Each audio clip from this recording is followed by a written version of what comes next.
News from Victoria today. Daniel Andrews has announced that that state will pump money into a substantial amount of money eventually, but initially $5 million to look at the proposal, I suppose, to scope out the proposal for an infectious diseases centre, a centre which will help us identify and cope with more pandemics in the future. Here's the Premier today.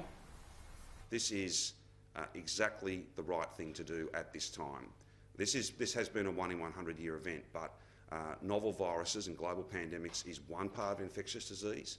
Who knows, there may be more pandemics of that nature in the years to come, but there are many other infectious diseases that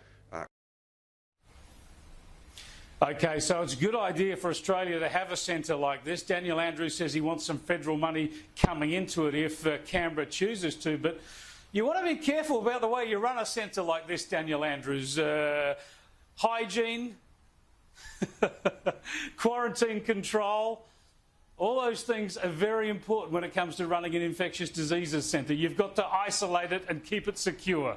Remember, Victoria's not got a good record there. That's why you ended up in a difficult situation this year. And we do know that it was an infectious diseases centre in China that is the, so far, most likely source of this virus. So you've got to be careful about your infection control at a new centre in Victoria, please, Daniel Andrews. Now, elsewhere on the virus front, the pandemic front, there was a National Cabinet meeting today.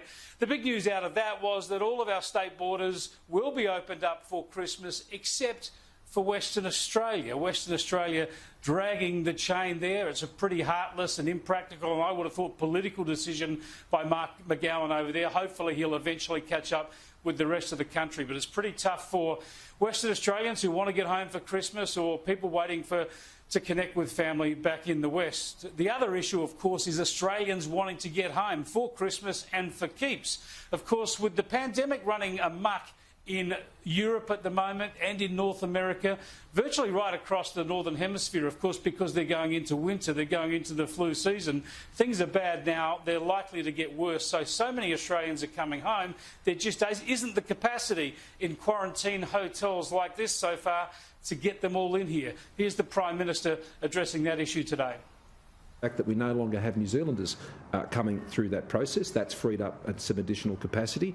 Equally, as domestic borders go down, then we won't have Australians from each other's states sitting in hotel quarantine, and that will enable more Australians to come home, and that will be helpful without accessing one additional room and having or one additional police officer or health worker to be able to support that capacity.